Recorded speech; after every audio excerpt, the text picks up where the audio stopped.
खुलुमबाय लोगोफोर, नोंथांमोनखौ बड' हेल्थ टिप्स चेनेलाव बयखौबो बरायनाय बावहरग्रोनाय जाबाय। आं दिनै नोंथांमोननि सिगाङाव आरोबाव मोनसे गुबुन भिडिअ लानानै फैबावलायबाय। आसा खालामो नोंथांमोना भिडिअखौ नायना मोजां मोनगोन। दिनै बे भिडिअआव गेस जायोब्ला न'आवनो आयुर्वेदिक पाउडार बानायनानै लोंनो हायो, बेनि सायाव भिडिअ लानानै फैदों। बे आयुर्वेदिक पाउडारा उदैखौ साफा खालामगोन। न'आव बानायनो थाखाय भिडिअखौ जोबजासिम नायलां, बेयो गेसनि जेंनानिफ्राय रैखा मोनगोन।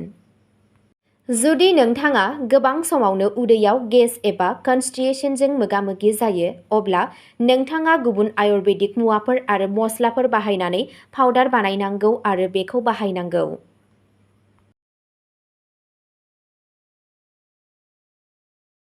गेस एबा एसिडिटीनि थाखाय बयनिख्रुइ साबसिन आयुर्वेदिक पाउडार। गेसआ मोनसे जेंना जायखौ बयबो माब्लाबा मोगा-मोगि जायो।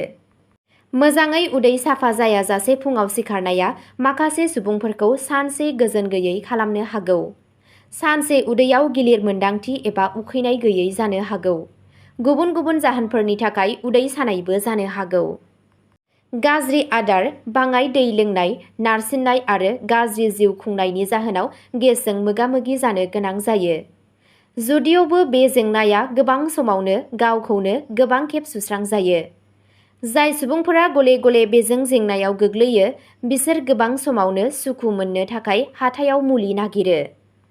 बबेखानि बेफोरबायदि मुलिफोरखौ खनले जानाया मोजां नङा। बेबादि थासारियाव नोंथाङा माखासे आयुर्वेदिक आदबफोरखौ नाजावनांगौ।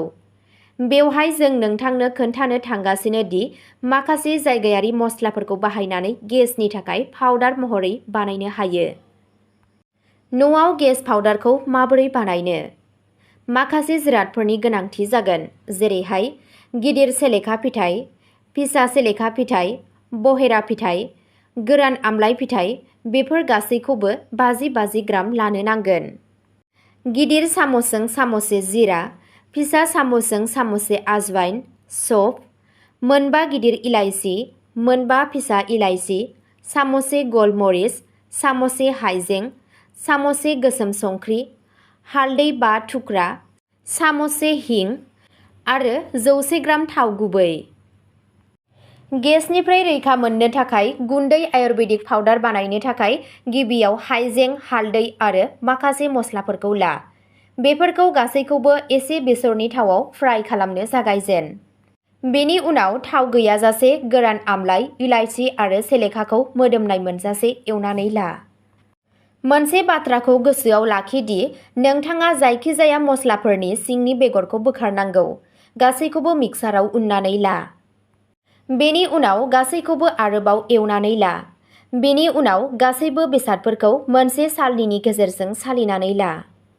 मोजां गुन्दैखौ दोनथुम आरो आद्रा थानाय गोब्रा गुन्दैखौ फिन ग्राइन्ड खालामफिन आरो सालिनानै लाबाव। दानिया बेखौ मोनसे बार हाबनो हायै थेमायाव दोन आरो जेब्लानो लुबैयो बेखौ बाहाय। अब्ला दिनैनि भिडिअआ बेखिनियावनो जोब्बाय। नोंथांमोनहा सानफ्रोमबो बेबादिनो देहानि बागै भिडिअ नायनो गोसोब्ला चेनेलखौ साबस्क्राइब खालामनानै लादो आरो भिडिअखौ नायनानै मोजां मोनदोंब्ला अन्नानै लाइक, शेयार आरो कमेन्टबो खालामनानै होलांब्लानो जाबाय।